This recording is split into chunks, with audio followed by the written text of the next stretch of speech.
বিধ্বংসী অগ্নিকাণ্ডে পুড়ে ছাই দোকান ও পোল্ট্রি ফার্ম। অল্পের জন্য প্রাণে বাঁচল পরিবারের সদস্যরা।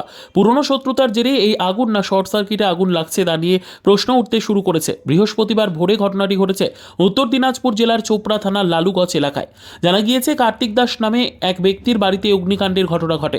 আগুন দেখতে পেয়ে তড়িঘড়ি বাসিন্দারা আগুন নেভানোর কাজে হাত লাগিয়ে দেবে। খবর দেওয়া হয় চোপড়া থানার পুলিশ ও ইসলামপুর দমকল বাহিনীকে। দমকল বাহিনী পৌঁছানোর আগেই স্থানীয়রা আগুন নিয়ন্ত্রণে নিয়ে আসলেও আগুনের তীব্রতা এতটাই বেশি ছিল যে সমস্ত কিছু পুড়ে ছাই হয়ে যায়। পরে দমকলের একটি ইঞ্জিন গিয়ে আগুন পুরোপুরি নিয়ন্ত্রণে নিয়ে আসে। বাড়ির মালিকের দুবার কেউ বা কারা পোল্ট্রি ফার্মে আগুন লাগিয়ে দিয়েছিল। ওই ঘটনায় থানায় অভিযোগ করলেও এখনো পর্যন্ত কোনো সুরাহা হয়নি। আজ আবার ওই ব্যক্তির বাড়িতে অগ্নিকাণ্ডের ঘটনায় প্রশ্ন উঠতে শুরু করেছে। ঘুম থেকে উঠে দেখতেছি আমার পূর্ব সাইডে চকিতে আগুন জ্বলতেছে, পোড়া চকি পোড়া গন্ধ পাইছি, ওখান থেকে দেখতেছি গভীর আগুন জ্বলতেছে। না কিছু নেই, আর আমার সব শেষ, আমার সব শেষ হয়ে গেছে একবারে, আর কিচ্ছু নেই, আমার একটা সুতাও নাই। আমার জীবনটাও যদি চলে যেত ভালো থাকতাম। দাদা আলু গাছ, কি কাজ করতেন আপনি? আমি জল বিক্রি করি, আর একটা পোলট্রি ফার্ম, বাড়িতে একটা ছোট্ট দোকান আছে, এগুলো নিয়ে চলতে থাকি।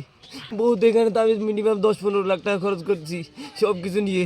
এখন এই টাকা আমি কি করে দেবো? এগুলো সব লোন, আমার 1 টাকাও ক্যাশ টাকা নাই, এগুলো সব লোন চলতেছে। মিনিমাম 10-20 লাখ টাকার মতো লোন চলতেছে।